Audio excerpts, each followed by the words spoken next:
ہماری شادی کو 5 سال ہو گئے تھے، پر میں اسے ایک بچہ نہ دے سکی۔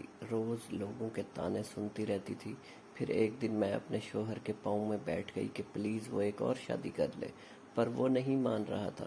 پھر میں نے اپنی قسم دی، پہلے بہت رویا، پھر مان گیا۔ ہمارا یہ فیصلہ سن کر سب بہت خوش ہوئے، اور پھر شادی کا وقت آ گیا۔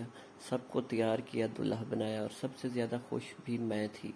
اس کی شادی والی رات آج بھی مجھے یاد ہے۔ رات سے صبح تک اس کے کمرے کے باہر زمین پر بیٹھے رہی۔ وہ رات بہت ہی لمبی تھی، مجھے بہت درد تھا، پر آنسو ایک بھی نہیں تھا۔ صبح ہوئی تو دلہن کو تیار کیا ولیمہ کے لیے۔ میرا شوہر بہت خوش نظر آ رہا تھا، اور میری خوشی اسی میں تھی۔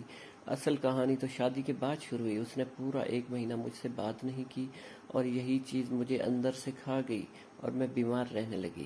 میرے سسرال والوں نے ان سے بول کر مجھے امی کے گھر بھیج دیا۔ 1 سال تک خبر ہی نہ لی میں کس حال میں ہوں، زندہ ہوں یا مر گئی ہوں۔ وہ 1 سال قیامت کی طرح گزرا۔ ایک ایک دن میرے لیے قیامت سے کم نہیں تھا۔ 1 سال بعد اللہ نے ان کو ایک بیٹی اور بیٹے سے نوازا تو ان کی ایک نوکرانی کی ضرورت پڑ گئی۔ وہ مجھے لینے آ گئے۔ والدین کے منع کرنے کے باوجود میں ان کے ساتھ جانے کے لیے تیار ہو گئی۔ سارا دن مجھ سے نوکرانیوں کی طرح کام لیتے، لیکن میں اس میں بھی خوش تھی۔ بے شک وہ مجھے دیکھتے نہیں تھے، مجھ سے بات نہیں کرتے تھے، لیکن میری آنکھوں کے سامنے تو تھے نا۔ سارا دن کام کرتی اور ساری رات سٹور نما کمرے میں جاگ کر گزار دیتی۔ دن گزرتے رہے اور میں اس چیز کی عادت پڑ گئی تھی۔ میرے ساتھ جو بھی ہوا تھا سب بھول چکی تھی۔ میری آزمائش تو گزر چکی تھی، میں اپنی آزمائش پر پوری اتری تھی۔ ایک دن وہ اپنے بیوی بچوں کے ساتھ شہر سے باہر گیا ہوا تھا کہ ان کی کار کا ایکسیڈنٹ ہو گیا، جس میں وہ خود تو بچ گیا، لیکن اس کی بیوی بچے اللہ کو پیارے ہو گئے۔ میں نے ان کی خدمت میں کوئی کسر نہیں چھوڑی اور ان کا دل جیت ہی لیا۔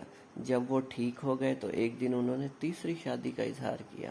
یہ کام بھی مجھے ہی کرنا تھا، کیونکہ میں اس طرح کے نصیب لے کر پیدا ہوئی تھی۔ ویورز، آپ کو سٹوری اچھی لگی ہو تو چینل کو سبسکرائب کرنا مت بھولیے گا۔